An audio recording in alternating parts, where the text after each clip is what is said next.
ইটও তাকে কিছু করতে পারে না।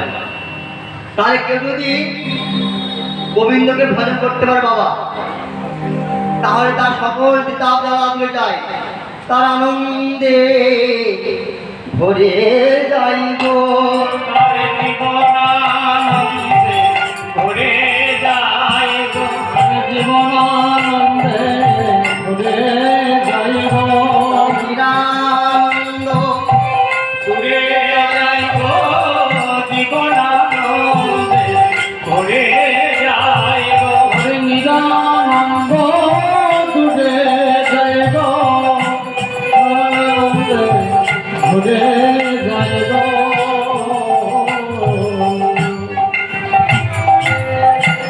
যেজন কৃষ্ণকে ভজন করবেন তার নিরানন্দ জুড়ে যাবে, আনন্দ আসবে। আবার বলবেন না না বাবা তুমি তো বলছো কীর্তনিয়া,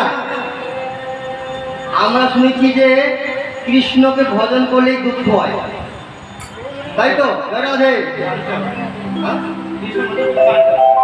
কৃষ্ণ হ্যাঁ কৃষ্ণ ভজনে কাঁদতে হয়।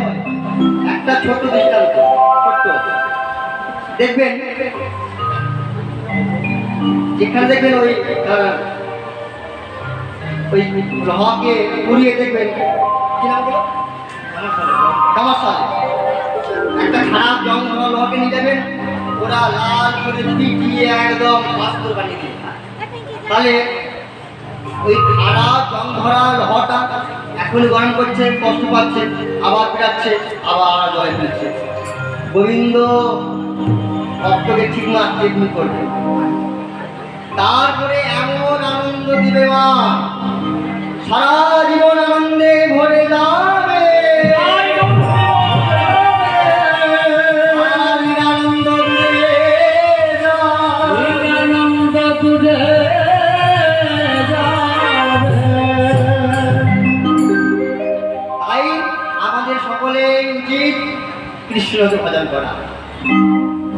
এই কৃষ্ণ বহু সুন্দর এনেছেন, গোলকের গোপন ধন হরিনাম সংকীর্তন নিতাই চান।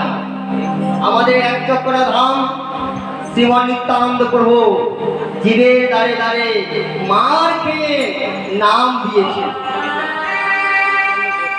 জগায় মাথায় তার মাথা ফাটিয়ে দিল, কিন্তু নাম দিতে কিন্তু বলেন না, কেন নামের মধ্যে একটু প্রেম আছে।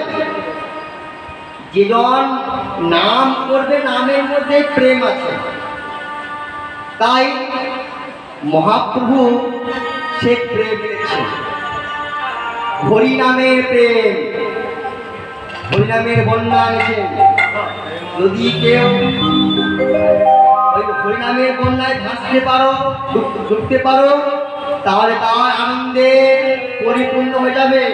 তাই প্রেমানন্দে মেতে হরি বলো, হরি নামের বন্যা দিল।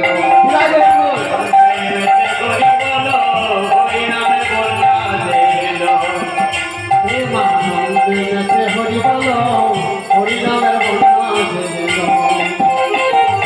তাই বলি হারি ও তার তরঙ্গ ভারী, বন্যার যাই বলে ভারী, বলে হরি বন্যার তরঙ্গ ভারী,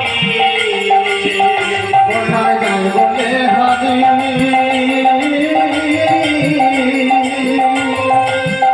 বন্যার তরঙ্গ ভারী,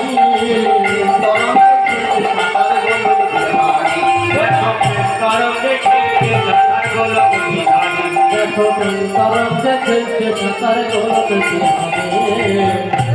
ও তার সঙ্গে প্রভু, ও তার সঙ্গে প্রভু নিত্যানন্দ পাতালে সাথিল।